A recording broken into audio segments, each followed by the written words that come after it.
आप लोगों को भी बांटता हूँ आज। ये कहीं डालेंगे नहीं हम लोग, सिर्फ आप लोगों के लिए है। हुआ क्या, हमारी एक फ्रेंड है, बहुत अच्छी फ्रेंड है, उनकी एक्स रूममेट की कहानी है ये, ठीक है। X roommate, true story, based in Bombay, 2 weeks back. तो हुआ क्या, इनका अभी हाल ही में ब्रेकअप हुआ था इस लड़की का। तो इन्होंने just to have fun and move on, she downloaded couple of dating apps. तो उनमें से एक ऐप पे उनका मैच आया बड़ा अच्छा। तो उन्होंने, लड़के ने बोला कि let's go out for dinner. तो उन्होंने कहा चलो ठीक है। तो इन्होंने प्लान बनाया, ये लोग सैटरडे नाइट को डिनर पे गए। डिनर पे पहुंचे, इन्होंने देखा the guy was all over the girl, but the girl was still holding back and seeing if she likes the guy. तो होती रही बात, होती रही, 9:30 हो गए, 10 बज गए, 11 बज गए। तो इस लड़के ने कहा कि यार सुनो, मेरे 11:30 बजे ना, मैं पीजी में रहता हूँ क्योंकि मैं पढ़ रहा हूँ। तो 11:30 बजे मेरा एक कर्फ्यू है, तो उसके बाद मैं अपने घर नहीं जा पाऊँगा, मुझे कहीं और रहना पड़ेगा पूरी रात, तो जब तक सुबह वापस कर्फ्यू ना खुल जाए। तो उन्होंने कहा कि ठीक है। ये भी ऐसे कह रही थी कि मुझे क्यों बता रहा है एंड ऑल दैट। जब मीठा वीठा आया, बिल पे किया इन लोगों ने, तो तब तक 11:30 बज गए थे। तो लड़के ने बड़ा मतलब वो होते हुए कहा कि can I come with you. तो अब लड़की ने देखा कि क्या ठीक फैमिली का लड़का है, ज़्यादा क्या ही कर लेगा। तो कहा कि चलो ठीक है ऐसा कर। तो इसने मन में सोचा कि उसको बाहर सुला दूंगी, मैं बेड में अंदर रूम में सो जाऊंगी। 1 BHK था, अंधेरी में रहती हैं ये।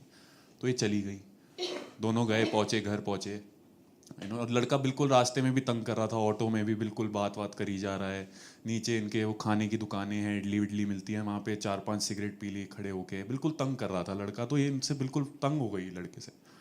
ठीक है, ऊपर गए, ऊपर चले गए, लिविंग रूम में इन्होंने इसको मैट्रेस दिया, कहती कि तुम यहाँ सो जाओ, मैं अंदर रूम में सोऊंगी, क्योंकि मतलब she did not want anything to happen. तो कहा ठीक है। तो लड़का सो रहा है, तो एसी जो था लिविंग रूम का चल नहीं रहा था। तो उन्होंने कहा कि गर्मी बड़ी है, ऐसा करो, ह्यूमिडिटी बढ़ जाती है मानसून में, मानसून चल रहा है अभी बॉम्बे में। तो उन्होंने कहा कि ऐसा करो, चलो रूम में आ जाओ, रूम में बेड लगा लो अपना। तो जस्ट टू इंश्योर सेफ्टी इन्होंने कहा मैं बेड पे सोऊंगी, तुम नीचे गद्दा लगा लो। तो ठीक है। तो लड़का नीचे सो गया, लड़की ऊपर है। 15-20 मिनट हो गए, तो लड़का कहता है अरे सुनो ना, मुझे बड़ी भूख लग रही है। तो कहा कि अभी तो खाना खा के आए हैं, फिर से भूख लग रही है। कहते कि बहुत भूख लगने लग गई है यार, मैंने वहाँ पे भी कम खाया था, तुम्हें पता तो है, सिगरेट विगरेट भी पी ली, सब डाइजेस्ट हो गया, चलो ना नीचे कुछ खा के आते हैं। तो उन्होंने कहा कि किचन में मैगी पड़ी है, जाके बना लो।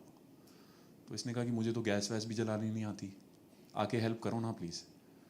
तो कहती कि, तो इसको लगा कि it's some cheap trick for sleeping in the same bed. तो उन्होंने कहा कि मैं नहीं चलूँगी, तुम्हें जाना है तो नीचे हो आओ। तो कहा तुम्हें चलना ही पड़ेगा, वरना फिर मैं नहीं, तुमसे बात नहीं करूँगा आज के बाद। somehow he managed to convince her to come with her outside. ये लोग बाहर गए, किचन के बाहर। किचन के बाहर वो लड़का उस लड़की को कहता है कि तुम्हारे बेड के नीचे कोई लेटा हुआ है। और लड़की कहती क्या बात कर रहे हो। They went downstairs, they called the cops. There was someone sleeping under the bed. This is a real story, 2 weeks back in Bombay. मैंने कहा अगर आपकी बम्बल डेट नहीं भी वर्कआउट करी, तब भी मैं इसके साथ सो जाऊंगा